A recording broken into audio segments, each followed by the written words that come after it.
दोस्तों ये वीडियो में हम बात करेंगे कि अगर आप एक बिजनेसमैन है, प्रोफेशनल है या फिर आपका ट्रांसपोर्ट का बिजनेस है तो वो वाले केस में आपको अगर प्रिजम्पटिव टैक्सेशन स्कीम के अकॉर्डिंग इनकम टैक्स रिटर्न में आपकी जो इनकम है उसे आपको रिपोर्ट करना है तो आप किस तरह से करोगे। तो उसके लिए पहले मैं बता दूं कि आपको जो आईटीआर चुनना है वो है आईटीआर 4। जब आईटीआर 4 आप पिक करोगे तो वहाँ पे बिजनेस की डिटेल आपको बतानी पड़ेगी। सारी चीज़ें हम डिस्कस नहीं करेंगे क्योंकि हमें 44 एडी बिजनेसमैन के लिए, 44 एडी प्रोफेशनल के लिए, 44 ए गुड्स कैरेजेस के लिए मीन्स ट्रांसपोर्ट का बिजनेस है उनके लिए ये वीडियो में बात करना है। तो ये 3 क्राइटेरिया में आप फॉलो करते हो, 3 तरह की आपकी इनकम है, तो वो वाले केस में आपको कैसे रिपोर्ट करना है ये वीडियो में मैं बताऊंगा। और ये तीनों तरह की जो इनकम होती है 44 एडी, 44 एडीए और एई की, उसे प्रिजम्पटिव टैक्सेशन स्कीम का बेनिफिट मिलता है जिसके अकॉर्डिंग बिजनेसमैन के लिए अगर बिजनेसमैन का टर्नओवर 2 करोड़ तक है, ओके मीन्स पूरे साल का सेल अगर 2 करोड़ तक का होता है तो जितना भी टर्नओवर होगा उससे उसका 8% या उससे 8% से ज़्यादा आपको प्रॉफिट डिक्लेयर करना होता है। ना ही आपको अकाउंट मेंटेन करने की ज़रूरत है, ना ही आपको अकाउंट को ऑडिट करवाने की ज़रूरत है। वैसे नॉर्मल केस में ऑडिट की लिमिट होती है 1 करोड़ से ज़्यादा इंडिविजुअल हो और 1 करोड़ से ज़्यादा टर्नओवर है तो आपको ऑडिट करवाना ज़रूरी बनता है। लेकिन अगर आप बिजनेसमैन हो और 44 एडी के अकॉर्डिंग आप प्रिजम्पटिव टैक्सेशन स्कीम का बेनिफिट लेना चाहते हो तो आप इस तरह से, जैसे मैंने बताया कि 2 करोड़ तक का टर्नओवर होगा तो उसका 8%। अब यहाँ पे 8% का तो क्राइटेरिया है लेकिन 6% का भी क्राइटेरिया है। मीन्स अगर आपने जो आपको जो पेमेंट मिली है बिजनेस में, जो भी पेमेंट आपको हुई है वो पेमेंट अगर कैश मोड में हुई है तो आपको जो भी कैश मोड से जो ट्रांजेक्शन हुआ है और उससे जो टर्नओवर बना है वो टर्नओवर का 8% या उससे ज़्यादा आपको रिपोर्ट करना ज़रूरी बनता है। लेकिन वही केस में अगर बैंकिंग मोड से ट्रांजैक्शन हुआ है तो वो वाले केस में बैंकिंग मोड से जो भी आपका टर्नओवर बनता होगा उसका 6% या उससे ज़्यादा आपको प्रॉफिट डिक्लेयर करना है। अब एक आपको टिप्स बता दूं कि बेहतर यही रहेगा कि आपका जो एनी अदर मोड से जो ट्रांजैक्शन हुआ है, ओके मीन्स समझ लीजिए कि आपने बैंकिंग मोड से भी किया और कैश में भी किया तो दोनों को आप बाइफरक्रेट करना नहीं चाहते, क्लासीफाई करना नहीं चाहते, तो टोटल वैल्यू डाल दीजिए टर्नओवर की एनी अदर मोड में ही और उसका 8%, क्योंकि बैंकिंग मोड से तो वैसे भी 6% प्रॉफिट बताना था, आपने 8% बताया तो वो बेहतर रहेगा। तो ये भी कर सकते हो आप पे डिपेंड करता है। अदरवाइज प्रोविज़न क्या है वो मैंने आपको बता दिया। तो उसके लिए बिजनेसमैन है तो क्या करना है, तो बिजनेस का ये टैब मिलेगा आपको 44 एडी में, ओके। और उसके अंदर आई थिंक ये बैलेंस शीट या प्रॉफिट एंड बैलेंस शीट में ये आपको नीचे थोड़े चले जाओगे, बैलेंस शीट नहीं, वो कौन सा शेड्यूल है वो आपको एक बार देख लेना पड़ेगा। अदरवाइज़ यहाँ पे कहीं पे आओगे आप तो आपको ये जो बिज़नेस का जो टैब है उस पर क्लिक करना है और आपको जो भी आपके बिज़नेस है वो बिज़नेस की डिटेल डालनी है। जैसे मेरे 2 बिज़नेस है तो मैंने डिटेल डाल दी है और उसका जो कोड है वो कोड मेंशन करना है, ओके। तो ये कोड डिपेंड करता है कि आपका बिज़नेस किस तरह से है, ओके। ग्रॉस टर्नओवर में जैसे मैंने बताया कि जो भी टर्नओवर हुआ है आपका वो बताना है। देखिए कैश मोड में 6 लाख का हुआ है और ये एक तो सैंपल है, ओके, ये रियल फिगर नहीं है लेकिन आपको बताने के लिए मैंने यहाँ पे डाला 6 लाख है। और 4 लाख का आपका बैंकिंग मोड से मीन्स पेमेंट हुआ है तो 6 लाख, 4 लाख, 10 लाख का आपका टर्नओवर हो गया। अब 6%, 4 लाख का 6% 24,000, तो 24,000 ही रिपोर्ट करना है, इतना ये नहीं है, मिनिमम 24,000 या उससे ज़्यादा वैल्यू आप बता सकते हो। आप यहाँ पे 2 लाख भी डाल सकते हो, ओके। मीन्स मिनिमम तो आपको 6% प्रॉफिट बताना पड़ेगा। और अगर 6% से कम जाना है या 8% से कम जाना है तो वो वाले केस में आपको फिर ऑडिट करवाना पड़ेगा, ओके। तो 6% ये ऐसे ही अच्छा खासा ये लोगों ने आपको एग्जेम्पशन दे दिया है। तो प्रॉफिट के लिए एक तो ना ही आपको अकाउंट भी मेंटेन करने की ज़रूरत है, एक्सपेंसेस वगैरह बताने की ज़रूरत नहीं, आप सीधा ही 6% इसका कर लीजिए और उससे ज़्यादा है तो भी बता सकते हो, मिनिमम ये बता सकते हो। तो मिनिमम वैल्यू हमने डाली है, आपको ये नहीं करना है, मिनिमम वैल्यू मत डालो, थोड़ा 50% या 40%, 35% या 30% डाल दीजिए तो वो बेहतर रहेगा आपके आपकी मीन्स फ्यूचर में आप जो ट्रांजेक्शन होता है, आपका जो बिजनेस करते हो, लोन वगैरह की ज़रूरत रहती है तो वो बेहतर रहता है। तो जैसे यहाँ पे 4 लाख का 6% यहाँ पे डाल दिया है और 6 लाख का 8% डाल दिया है तो टोटल 72,000। आप ये भी कर सकते थे कि दोनों वैल्यू को ये थ्रू एनी अदर मोड में 10 लाख डाल सकते हो थे और यहाँ पे 10 लाख का आप 8% में 80,000 भी यहाँ पे बता सकते, तो 80,000 ही होना चाहिए, ओके। जो भी है तो 8% आप यहाँ पे या उससे ज़्यादा भी आप डिक्लेयर कर सकते हो। अब ये इतने स्क्वीज होके क्यों चलना है? मीन 6% या 8% ही यहाँ पे अगर रिपोर्ट कर दो तो नहीं चलेगा। वो कब करना है? जब आपका लगता है कि टैक्स की लायबिलिटी बढ़ रही है। टर्नओवर तो आपका जीएसटी से रिफ्लेक्ट हो रहा है और उसके अकॉर्डिंग आपको लगता है कि जीएसटी में जो टर्नओवर है वो तो बताना पड़ेगा। तो वो वाले केस में 6% या 8% में आप जाइए।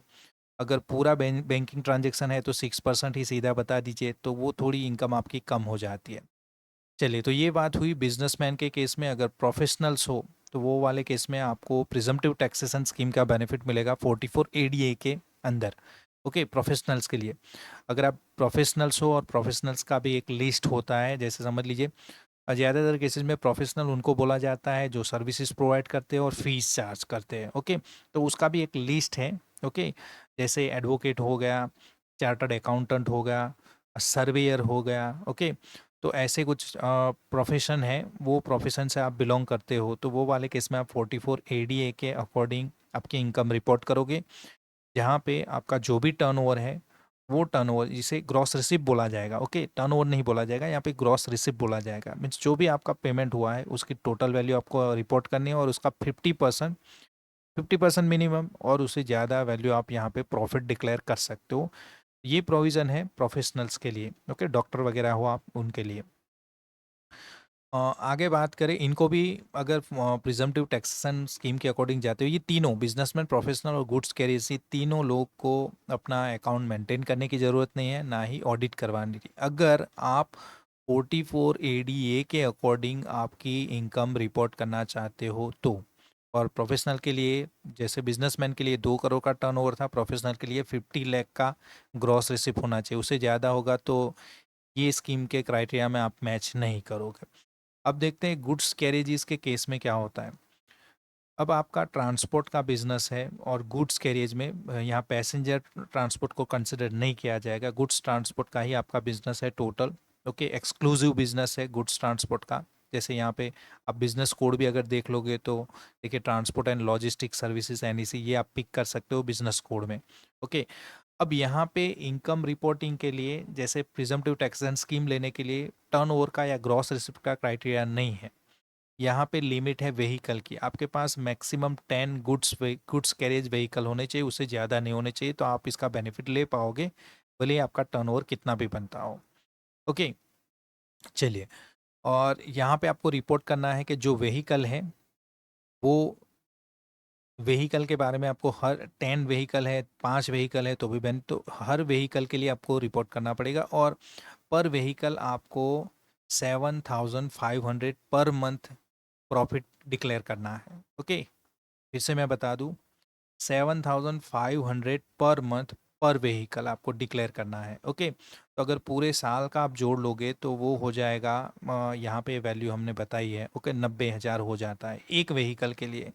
ऐसे आपके पास अगर 10 व्हीकल है तो 9 लाख हो जाएगा, और देख लीजिए अपने हिसाब से कैलकुलेट कर लीजिए जो भी बनता है। ओके, और एक ये भी क्राइटेरिया है कि अगर 12 मैट्रिक टन से ज़्यादा व्हीकल का वेट है तो वो वाले केस में जो भी जितना मैट्रिक टन होगा उससे 1000 आपको जोड़ लेना है। मीन समझ लीजिए 13 मैट्रिक टन का आपका कोई व्हीकल है तो वहाँ पे 13 मल्टीप्लाई बाई 1000 कंसिडर करना है, तो 13,000 पर मंथ आपको उसमें कैलकुलेट करने पड़ेंगे। तो डिपेंड करता है, दो क्राइटेरिया है। 12 मैट्रिक टन से कम वेट वाले व्हीकल ग्रॉस वेट होना चाहिए, और 12 मैट्रिक टन से ज़्यादा वेट वाले व्हीकल, उनके लिए जो भी मैट्रिक टन होगा उसका, उससे 1000 जोड़ना है पर मंथ के लिए। और 12 मैट्रिक टन से कम है उसका वेट तो वो वाले केस में 7,500 पर मंथ आपको कैलकुलेट करना है। उस हिसाब से आपको इनकम रिपोर्ट करनी है, तो जैसे यहाँ पे बताया गया है। एक ही व्हीकल की डिटेल सैंपल के तौर पे आपको बताया गया है। ओके, दूसरा है तो आपको ऐड अनदर करके जितने भी व्हीकल है उसकी डिटेल डालनी है, नंबर बताना पड़ेगा। देन ओनर ओन है, आपने हायर किया है या लीज पे लिया है वो बताना पड़ेगा, कितना उसका वेट है। Tonnage capacity of goods carriage in metric ton आपको बताना पड़ेगा। कितने महीने आपने यूज़ किया है, number of month for which goods carriage was own, कितने महीने ये आपने ओन किया है या लीज पे लिया है या हायर किया है, ये बताना पड़ेगा, और उसके हिसाब से कैलकुलेट करना पड़ेगा। ओके, तो वो वैल्यू यहाँ पे आपको बतानी है। देन सैलरी एंड इंटरेस्ट पे टू पार्टनर, और उसमें से अगर सैलरी और इंटरेस्ट आपने पे किया होगा तो वो भी रिपोर्ट करना है।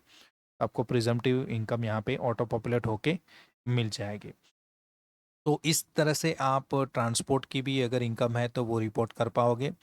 अब ये जो गुड्स कैरेज ऐड करना है उसके लिए कैसे, जैसे आपने वो डिटेल तो देख ली, यहाँ पे जो डिटेल आपने देखी थी ये वाली, तो वो जब ऐड होगा तो ऐड कैसे करना है, तो वो बताया गया कि व्हीकल का रजिस्ट्रेशन नंबर, ओन है, लीज़ है, हायर किया है वो बताना है, कितना वेट है, कितने महीने यूज़ किया है, और जो इनकम बनती है वो आपको रिपोर्ट करनी है। तो इस तरह से आप 44 एडी, 44 एडीए और एई के अकॉर्डिंग आपकी जो इनकम है बिजनेस से, प्रोफेशन से या ट्रांसपोर्ट के बिजनेस से जो भी इनकम है वो आप इनकम टैक्स आईटीआर में रिपोर्ट करोगे। तो आई होप कि आपको अच्छे से समझ में आया होगा कि अगर आपकी बिजनेस की, प्रोफेशन की या ट्रांसपोर्ट की जो इनकम बनती है तो उसको कैसे आपको आईटीआर में रिपोर्ट करना है। अगर वीडियो पसंद आई तो प्लीज़ वीडियो को लाइक करें, शेयर करें और ज़रूर से चैनल को सब्सक्राइब करें। Thank you so much.